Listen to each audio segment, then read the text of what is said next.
Thanks so much to all my patrons. Join now to help support the channel and help pick the books I review on this channel. Link in the description. Welcome back, everybody, to my ongoing series of my top 100 favorite fantasy books of all time. Today we're going to be going through numbers 80 through 71. I'm trying to get these videos out weekly, but it's been a little while since my last one because life's been busy. But I'm glad we're back and going down to it. And so let's get right into it with number 80, and that is The Final Empire. This is the first book from Mistborn Era 1 by Brandon Sanderson, and this one came out in 2006. Now, I was very late to the party when I read this one. I probably read this one in 2020, I'm guessing, maybe 2021.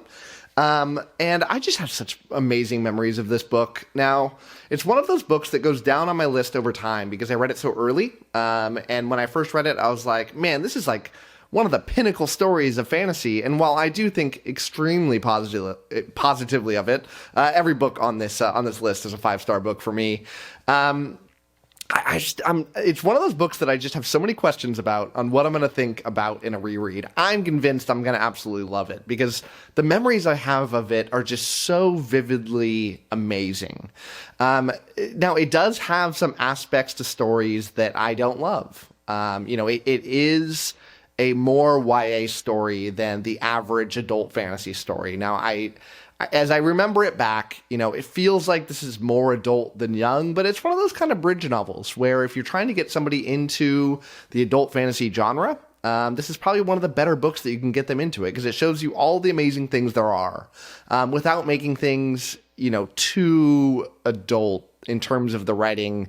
The prose is accessible. It's not like dumb prose, but it's nothing that's going to like really confuse a reader. Anybody can really read it and understand what's going on. It's got this magic system that is beloved by fans of the fantasy community and really gets you into that learning about an interesting magic system. Now, maybe it'll kind of ruin things for you because of how good it is. It's got this great system of that people can eat these metals if they're already able to access these powers. You're born with it or you're not, and you figure out later in life. You can have like little scraps of this metal, like little just flakes, and it'll give you these really cool powers. Now, the powers are not what you would expect, where, super strength or flying. They're really inventive. Like one of them pushes metals away from you. One of them pulls them in. So if you're able to have both of those powers, you'd essentially be able to fly because you could constantly be throwing coins and pushing off of them as you go along. I think actually you only need pushing to make that happen. But there's all these really cool little things to it that really make it inventive, fun, and awesome. Now, the thing for me that really makes this book stand apart from the others is the way that Sanderson crafts his stories and blows things up at the end of the story. Sanderson is really in a class of his own in terms of laying out these kind of clues along a story, and then at the end, just throwing it all in your face, saying the answer was in front of you the whole time, and now I'm going to really surprise you with something amazing, and you're going to sit there and go, how did I not figure it out? And that turns the entire thing up on its head, and it makes you want to instantly reread his books because of now this new knowledge you have that changes the way that you view everything that happened before it. A couple major twists go on in this story, and I don't want to tell you where in the story they happen, and they're not necessarily at the very end, that really just will be jaw-dropping moments, and will just forever go down as some of my favorite memories that I'll ever have in a fantasy story. So, yeah, super looking forward to reading this one. I'm going to try to get into this one in this calendar year. Might not be able to get to it, but I think I'll be able to. I've kind of planned out my reading schedule. I think I'll be able to get there. And I can't wait to talk to you all about it when I finally get there. So, moving on to number 79 is Ship of Magic. This is part of the Realm of the Elderlings by Robin Hobb. It is the first book in the what is it called? The Live Ship Traders trilogy. And this came out in 1998, a long time ago. It doesn't feel that long ago to me. Maybe I'm really old, but yeah, that feels like right around the corner, but it was a long time ago. But yeah, this is set within the Realm of the Elderlings, and the Realm of the Elderlings is a giant 16-book series that's broken up into 5 different sub-series. This is the second of the sub-series. So in the first one, the Farseer trilogy, which is obviously a trilogy, so is this one, it establishes this character Fitz. and tells you a quick kind of backstory to this character. Quick, 3 books big, but that's how fantasy works, right? 3 books isn't very long, and but it tells you this backstory about this character, establishes the world, and then you get to Ship of Magic, and it goes, yeah, throw out everything you know about that. We're gonna go to a new part of the world that you haven't even heard about yet. Give you entirely new characters. Go over a totally different kind of magic world, and change the perspective. So the first book's in first-person perspective. This one's in third-person perspective and follows multiple characters at the same time, whereas the first one only followed one character.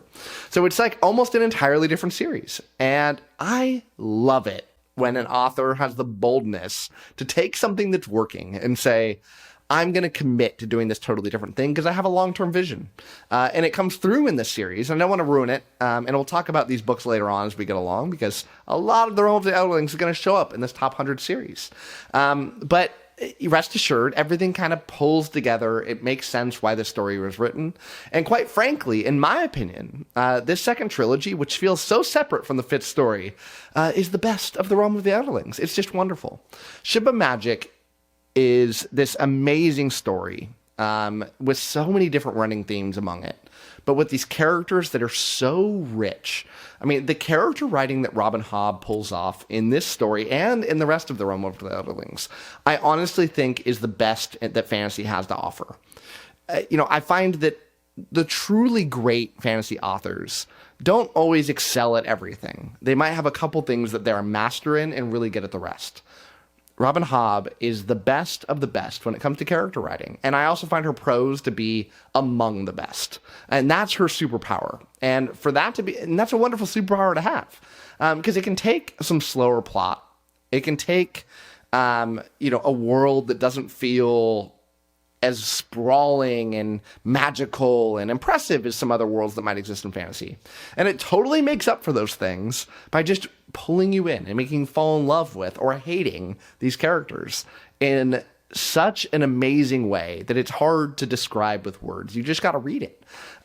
Ship of Magic kind of starts off with this showing this world where there's these boats that have a figurehead in the front of them, just kind of like you'd imagine. A lot of old boats had these big figurehead, like a woman in the front of a ship on like a mast sticking out the front.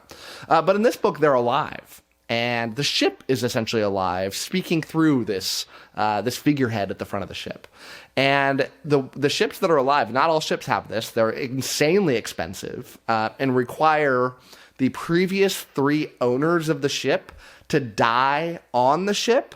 And once the third one, I think it's 3, once the third one dies, then it quickens the ship and allows the figurehead to come to life. And now they have the power to take the ship go up this crazy river that takes them to these incredible old relics, these goods from a age long past, collect them and sell them to everybody else for insane profits. So it takes an enormous wealth to be able to create these things, but once you do, it sets you up and your family for a trading future that will make you one of the richest families that live in this city. At the same time, you've got these pirates. It tells a pirate story at the same time. And I don't know about you, but I love a good pirate story. And this is one of the best. And it follows this one pirate as one of the POVs that is one of the greatest characters that's ever been written in fantasy. Captain Kennett. Just incredible. I don't want to tell you why he's incredible, because telling you why is, in fact, a spoiler.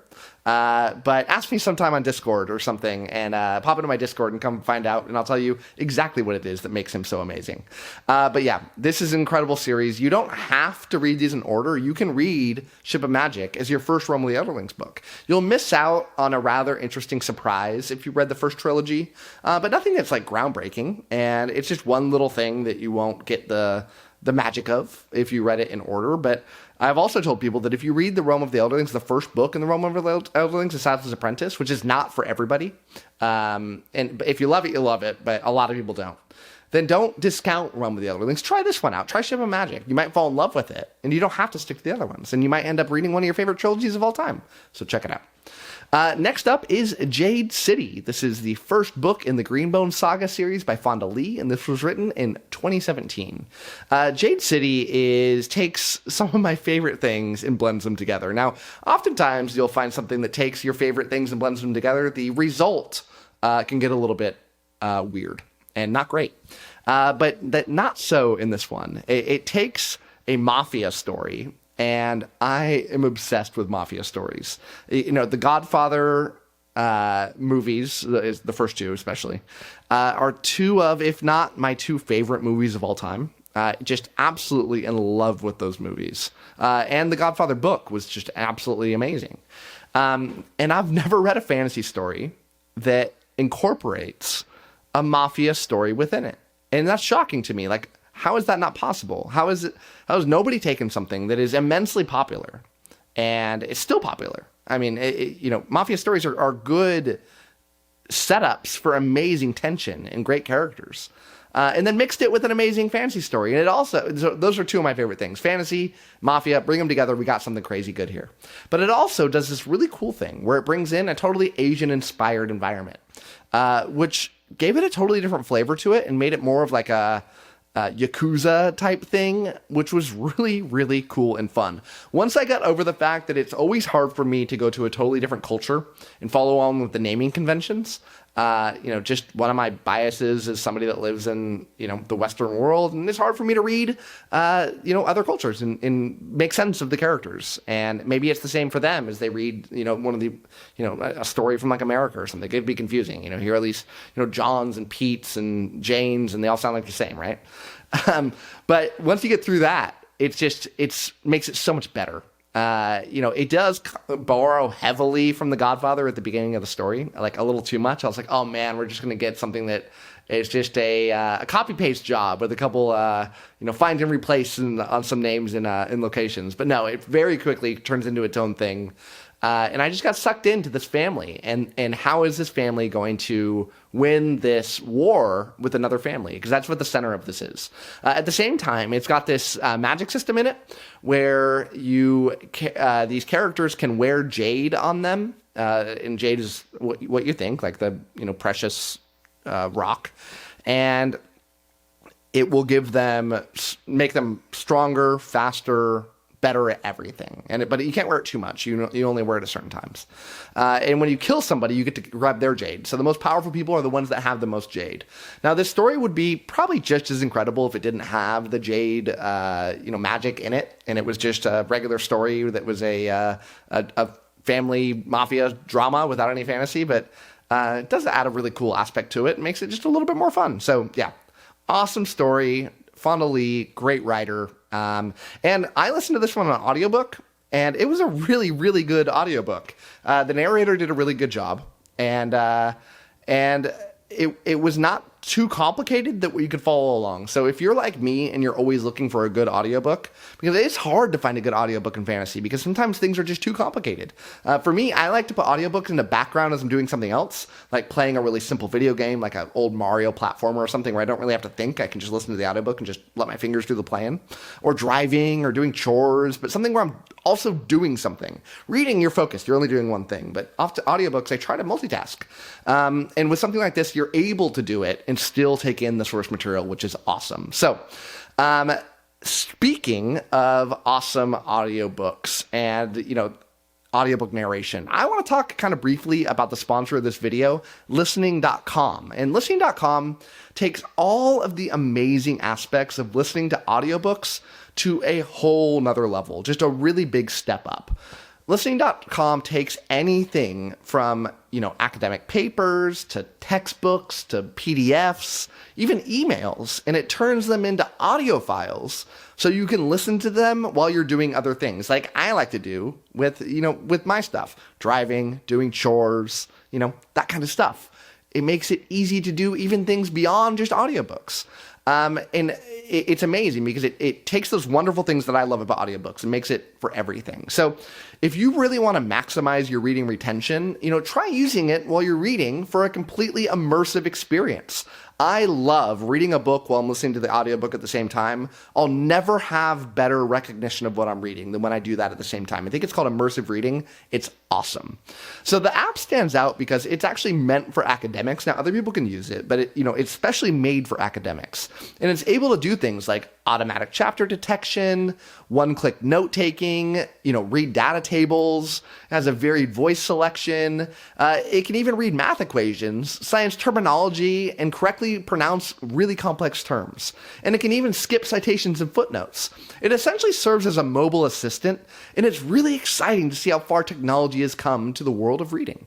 Personally, I usually find AI voices a bit uncomfortable to listen to, just something eerie about them. But the ones on this app are really something special. So even when you turn the speed up to like 1.5 times, which I kind of like to listen to, it's engaging and feels lifelike. You can try the app free for 3 weeks by going to the link in the description of this video to see if this is something you're interested in using. All right, now that that's done, let's move on to the next book on this list, and it is number 77, and that is Dungeon Crawler Carl. This is the first book in the Dungeon Crawler Carl series by Matt Dinniman, and this one came out in 2020. And it's kind of surprising this came out in 2020, because thinking about it, the authors come out with more than a book a year, which is awesome. Love to see that. So yeah, Dungeon Crawler Carl is a series that has such an amazing place in my heart because it sounds so dumb. Dungeon Crawler Carl. The title does not inspire confidence in this series. Looking at the book cover for this series does not inspire confidence. It looks silly. And I'm not often looking for a silly, kind of dumb book. I tried it out because people told me that if you like lit RPGs, Matt, if you like progression fantasies, then you gotta check this out. Now, I heard those things because I do love both those things. But still, I was hesitant because of what this book was named. And I hate to put so much, bias into something like a book title, but that's the truth. But then people told me that it is oftentimes said that the unquestionable greatest audiobook narration of any fantasy book of all time. Then they showed me that for a while, it was like the #1 most downloaded fantasy audiobook on Audible. And that got me thinking because I love good audiobooks. So I tried it out and it was dumb. Everything that I thought about the cover was right. But the thing I didn't get right is it's incredible. It leans into that ridiculous side of things and it's just fun. The story at its core is about this character, Carl, obviously. He goes outside one night because his cat is meowing and stuck in a tree. And as he's outside, every single building in the world collapses into the earth. And everybody that was inside of them instantly dies. The people that were outside of buildings at the time, like Carl and his cat, get a notification, get an announcement around the world that the planet has been taken over by aliens. And the aliens are going to allow every human that survived the chance to go into a dungeon that goes under the earth and to go down a set number of levels. I think it's 18, might be 16. And if they get to the bottom, they will essentially take over Earth and save the world. But if they don't, and everybody loses, which is almost guaranteed going to happen because it happens every time this has ever happened, then everybody dies. You can stay outside of Earth and try to live in the wilderness without anything modern, but almost everybody decides to go in and fight, as Carl and his cat do. As they go in, they start going through this dungeon, and they realize that everything is video game style, where you pick up a weapon, it's got stat points, you can rank up stuff, everybody has a level, you can look at things like your constitution and your strength, they level up, you get magic powers, you get magical equipment.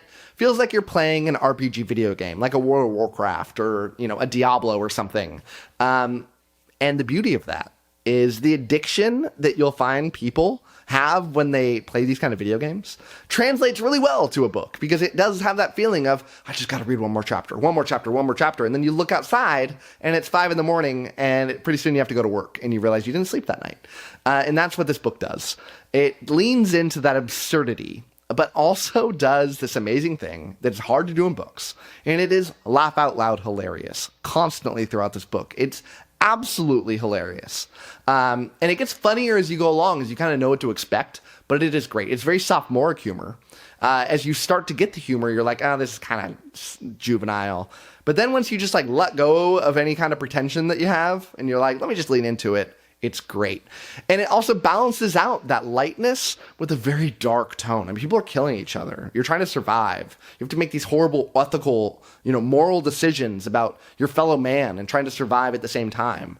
That balanced out with that fun is just wonderful. I love it when books put the fun and the serious and mix them together, just like Dungeon Crawler Carl does. And the audiobook narration is some of the best in the business. I don't think it's number one. I think number one is The First Law, which we'll hear a lot about in this video series. But it's number two for me, which is saying a lot because I've read way over 100 audiobooks. And this is number two. So let's move on to number 76. And this is Mother of Learning. This is the Mother of Learning series, but I'm specifically talking about the final arc of Mother of Learning, Arc 3. Now, I realize that there's 4 arcs when you buy the books. I read these books before they were on sale, when you just read them online, and it was only 3 arcs. So I'm saying Arc 3 is the one I'm talking about here, which is the final long arc. And this is by 𝐬𝐿 𝐬𝐼𝐚𝐥, and I'm gotten so good at saying this guy's name over the years. I'm very happy with myself. And this was written in 2018 originally. It was not published in 2018, the physical book format, but the web version, when it was actually written, was 2018.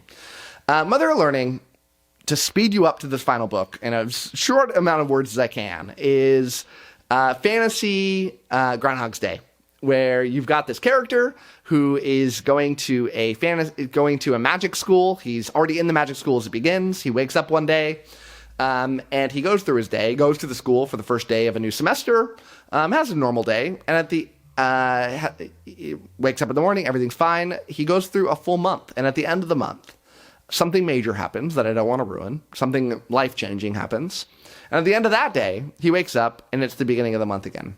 And the confusion happens as he goes through another month. It resets, and it resets, and it resets. So by definition, this is a progression fantasy story because this character is reliving this month over and over and over again, which is where the title comes from, because there's the saying, repetition is the mother of learning. Well, this guy has got to repeat a lot. Zoran is his name. Zoran. And he is getting more powerful because he goes to this magic school, and magic takes time to learn. So he's learning and getting to repeat and getting stronger and stronger as everybody else stays the same. But he also doesn't want anybody to know that he is time traveling, so he has to hide his powers, which is a really fun little aspect of this. It's really fun also because he doesn't want to just get out of this loop.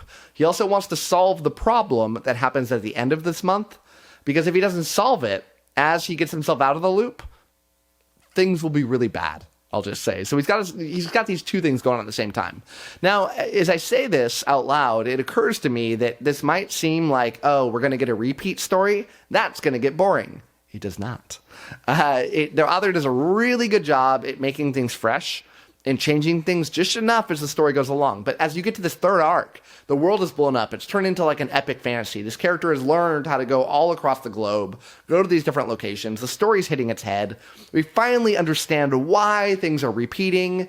We're solving the major mystery at the end of the story. We're beating the big bad. We're bringing everything together. It is awesome. It is so well done as it crafts things together. Now, the writing quality is not the best. Maybe it's a translation thing. I think this thing was originally Croatian. I could be wrong, but I think it's Croatian. But yeah, the writing's off. But excusing that, the plot is great. Truly, truly masterclass of a plot that just brings you in, makes you addicted to the story, and is fun from beginning to end. So on to number 75, and this is The Fires of Heaven. This is the fifth book in... Is it the fifth book? I think it's the fifth book. The fifth book in The Wheel of Time by Robert Jordan. This came out in 1993. And in most ways in this story, in The Wheel of Time, this felt like a continuation of the previous book. But I think it exceeds it in quality. It's the very first time in any of these books where I was never bored or impatient for things to get moving. The characters and world building were top notch. There were these moments and plot points that didn't 100% work for me, but that's to be expected in books, and in a series that's as long as this one. But I appreciated this book didn't try to delve into a little bit of slice of every single character in the story, but instead, focused on a few of them. While I was frustrated when I was reading it that we're not going to read about Perrin or Fail. Is that how you say your name? Fail? Or Loyal. Is that how you say his name? Loyal? I don't know. I don't watch the show. It's fun knowing about the characters that we did get, and the expectation is that we're going to get these other characters that we didn't get, that we're going to get them to have a focus in the other books. That's great. I love that decision. I felt like it made this series go from good to great when it just gave you a lot of time with each person. I find too many fantasy stories, even nowadays, try so hard to give you an equal amount. It's like the author goes in and says, I got to give 30% to this character and 30% to this character. And they know that before they go in. But I felt like what Robert Jordan did was he said, I have a story to tell. And I'm going to tell that story with this character until that subplot is done. And then we're going to move on. And we're not going to go back to that character for quite a while and try to remember what happened with that character, because it's going to be hundreds and hundreds of pages before we see them again. That's awesome. That's awesome. Now, I get some people who might not like that. I think it's incredible. And it saved so many problems I would have. And in fact, makes things less confusing, because you just got to remember where they were at the end, and then you're right back into it. And then you're not going to forget everything. I hate it when books are just like so hectic and going from point to point to point to point and end up just making me a confused mess. So awesome job, Robert Jordan. Thanks for the bravery to do that, and thanks for the wonderful book. Number 74 is Feet of Clay. This is part of the Discworld series by Terry Pratchett, and this one came out back in 1996. So this book is the third City Watch story in the 19th overall Discworld books. So if you're not aware of Discworld, you're probably brand new to fantasy or something, because this is intensely popular. Terry Pratchett is so famous that they ended up getting knighted in England, so he's actually Sir Terry Pratchett. I should have said that, I guess. I think you're supposed to say that before you say their names. But this Discworld is like 50 books long. Now, they're not that intimidating of books because they're very small. Here's a Discworld book. Not very big, right? Pretty small for a fantasy book. This one is 300 pages. Not very long. But there's a lot of books. Now, what it does is it doesn't tell a cohesive story from the series from beginning to end. What it does is it will take a character as the main character and tell a story from their perspective. And then it'll jump to a different character somewhere else in the world and tell their story. And then eventually you'll get another book that will then continue on with that original plot. And then another one that'll connect to this one. I think there's like 5 or 6 storylines. And the author will sometimes take, quite a while to go back to the original storyline. This storyline is the City Watch. And like I said, this is the third book in the City Watch series, 19th overall. You do not need to read them in order. You do need to read the individual stories in their order. So you shouldn't read, this book before the second City Watch story. But you don't have to, it's pretty loose. But the City Watch plot lines are pretty well established by, roughly a vast majority of Discworld fans as being the best of the sub-series. And I totally agree. I love Discworld, and some of the stories I like more than others. But without a shadow of a doubt, the City Watch books are the best. Now, it took Terry Pratchett a decent number of books to really hit his stride. And while he certainly hit it before this book feels like it's peak Pratchett when it comes to the humor.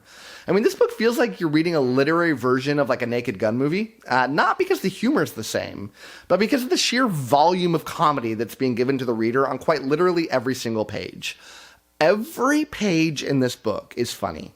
And that is saying something. And not every joke's going to land for every person, but it throws such a large volume out at you. And it's like throwing poop in a wall and seeing what sticks. And a lot of it turns out, a lot of it sticks. I don't know if you ever tried that before, but a lot of it sticks. And that's how it works here. And you just can't help but laugh constantly. And when you're not laughing, you have just like a constant smile on your face. Now, this is one of those books where I was reading it. My wife constantly looked over like, what's wrong with you? Why are you laughing at a book? I think a lot of people that haven't ever read a funny book before can't conceive that a book could really be funny, like another form of media can, that you got to use your eyes for. And I guess you got to use your eyes to read, right? And I guess you could just listen to it. But it's not just the humor that makes this book absolutely wonderful. It's that Pratchett somehow gives you a healthy dose of philosophical musings that balance out the humor oh so perfectly. It's almost as if Pratchett needs his own genre, because he's the only author that I'm aware of that's somehow able to achieve this balance.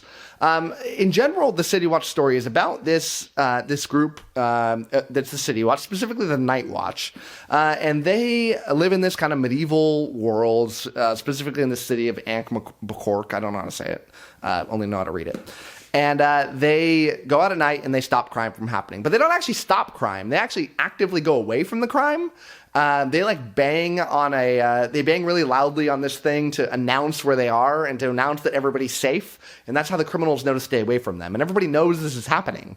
But at this point in the story, they have gotten a new recruit named 𝐂𝐮𝐽, who is a dwarf. But he's actually an adopted dwarf. He's like a regular-sized human, but he thinks he's a dwarf because his parents were dwarfs. And he is like the perfect cop. And he comes in and wants to reform the whole department. And by this point in the story, they've had some success, and they've recruited, and they're doing really well. And it's cool to watch the Night Watch kind of undergo this transformation from this really lame, bad body to something actually really impressive. The story here is nothing to write home about. It's almost never in a Discworld book an amazing story. It's really just a murder mystery, but the plot serves as a vehicle for the other things that make this book amazing. Now, everyone needs to read the City Watch book, starting with Guards. You will not regret it. And I still think Guards, there's a few different starting points that people say are the best. Some people are going to tell you that start from the beginning chronologically. That's not a good advice, because the first book's not great and you might burn yourself out of Discworld books if you do that. Some people say to read Small Gods first, and while I do think Small Gods is a really good book and would serve as a good intro, it's a standalone, so you don't get that pull-in. Like, if you really loved it, you're going to have to reset to get something else. Some people say Going Postal. I think Going Postal is a really good starting point. But it's only a few books in that series. This is the one to start with. If you haven't read Guards yet, what's wrong with you? If you want to have a good time, you want to laugh, check it out. I promise you won't regret it. Moving to number 73, and this is Fool's Assassin. This is part of the realm of the Elderlings by Robin Hobb, and this was written in 2014. Now, we talked earlier in the series about the second of the sub-series. Now, this is the last one. This is the first book in the last one. The last one's called The 𝗏𝑇ℎ and the Fool. The last one's a trilogy. They're all trilogies except for the Rainwell Chronicles, which is 4. This one comes back to the character 𝗏𝑇ℎ, the main character of this series. Now, this character 𝗏𝑇ℎ features heavily in 3 of the series, so we're pulling in his story that hasn't been told in 4 books from now, because the series before this was the Rainwild Chronicles, and it tells such an interesting, different story, because in the other ones you have this character that's doing a lot of traveling, and in this one he's completely stationary. I've never read a book quite like this, where the entire book takes place basically in a very large house, and that sounds boring, right? It's anything but. And it's the character work once again, and I won't dwell on it on why the character work is so incredibly well done from Robin Hobb. But at this point in the story, it's all hitting home, because in the first trilogy you have 𝗏𝑇ℎ as a boy. In the second trilogy of 𝗏𝑇ℎ, he is a grown man, and in this one he is an older man that's on the decline of his age. And I've never read a series before that explored in so many books the growth of one human, from very, very young to quite old. And we're finally in that last part of it where he's an old man, and it's so great to watch. We get another point of view finally. We've never had another point of view in any of these 𝗏𝑇ℎ stories. I don't want to tell you who it is, but somebody else gets to feature in a large part of this book. The emotional punches to your gut are here that are very famous in Realm of the Elderlings. And it just sets up this amazing story that you didn't know needed to be told, because I felt like everything had been told up to this point. And it kind of resets, it tells you the story, and then it amazingly, eventually, as we get further on in this little trilogy, ties in everything from the previous books and makes the entire series complete.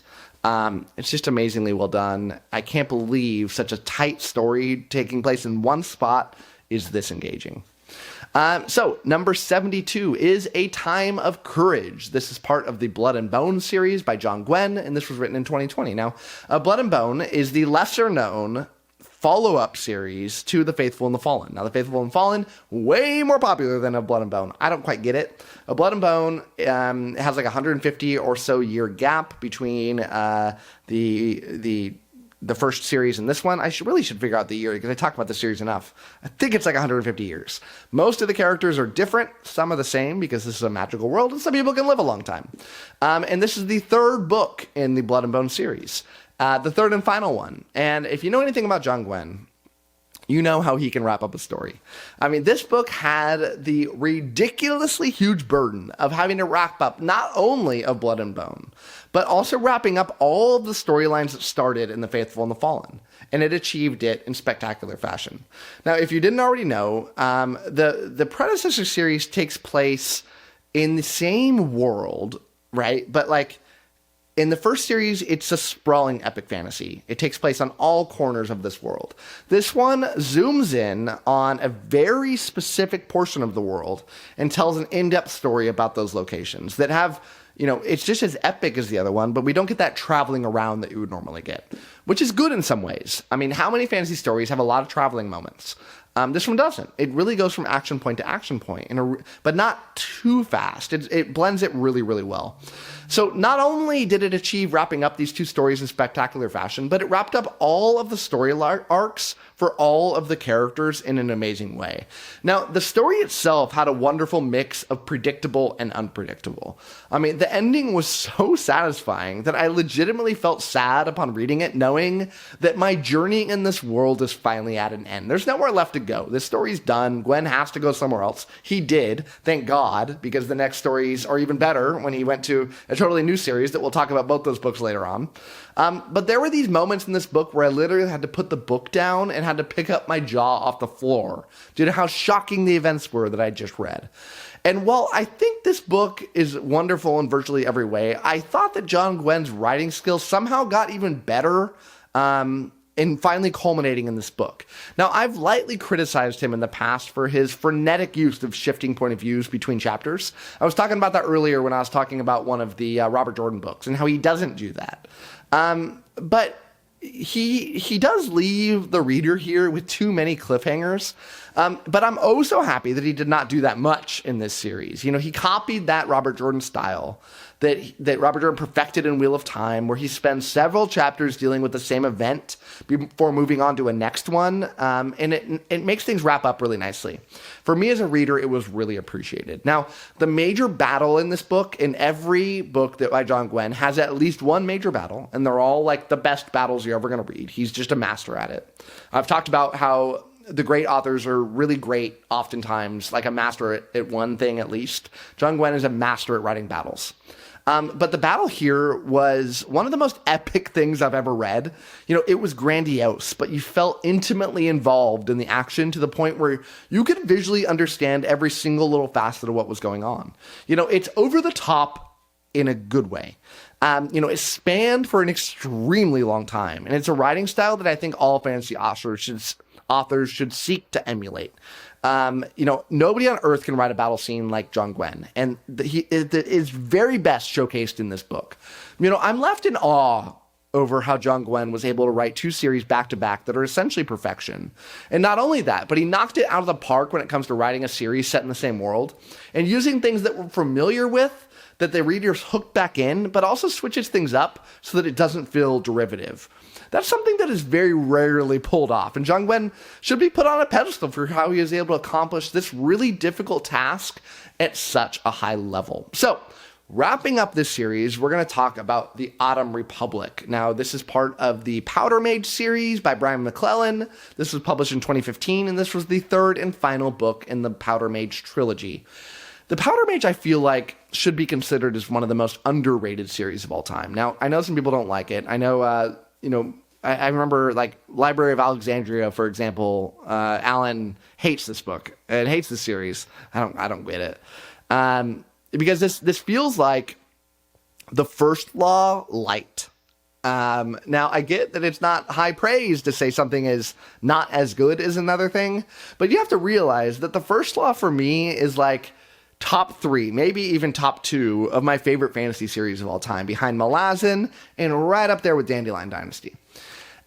So for me to say something is almost as good as that, and has a lot of the same vibes to it, is really cool. And it not a diss in the slightest. I guess like a small diss, but I say it from a very loving place. You know, this is a multi-POV story that is a darker story. It's not like black is evil, but it's all of the characters here have some sort of grayness to them.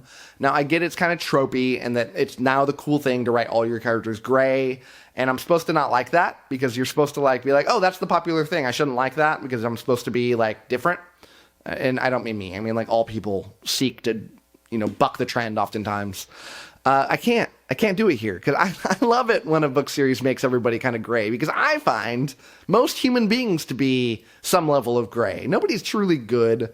Nobody's truly evil. I mean, I guess there are some people that are that way, especially on the evil side, but very few people are truly good at their core. They've got something going on in that head of theirs that isn't perfect. And in a series where you get to go inside people's heads, that comes out, and it feels very real to life. The series is set in this, what do they call it? Flintlock fantasy? Apparently this is a genre. This is the only books I know of that are in this genre. I'm sure there's others, but think of it as like Napoleonic era, where you've got like long rifles that need powder in them, and the magic system involves that, where people can like snort like cocaine, but like gunpowder, and it makes them like better at shooting guns, and doing some other things as well. Like you snort a little bit of this, and then you can like be an awesome sniper from really far away. It's not overpowered. It doesn't get too in your face. Now, there are some other magical elements here from characters that are like literally just like magicians. But that's not like the predominant thing that's going on in this story. So yeah, great stuff. I don't want to ruin anything here. The audiobooks are great. If you're looking for something that feels like, man, I finished the First Law, I'm on a downer, I need something else, check this out. Bet you're going to like it. So that is it for me. I am going to really try to get the next 10 of these done sooner than a week from now so I can kind of catch up a little bit to what I promised you. We'll see. But thank you nonetheless for sticking with this one. And as always, happy reading to you. Thanks again to all of my patrons, with a special shout out to my Ascendant tier and Librarian tier patrons: Anna G, CJ, Doust, Darren, Gil, Gregory, JD, Jonathan, Nathan T, Nev's Book Channel, 𝗟𝗶𝗏, Ron Reich, Russell, Ryan L, Sydney Baker, Tay C, Tahir, Tommy, Zion, Anna, Andra, Blair, Brock, Evan, Joe UK, Kat Mick, Michael Sugarman, Philippe, Sky, and Wacky. Thanks for sticking to the end of this video, and if you want to watch some more content from my channel, click over here and I've got some good videos for you. Thanks so much.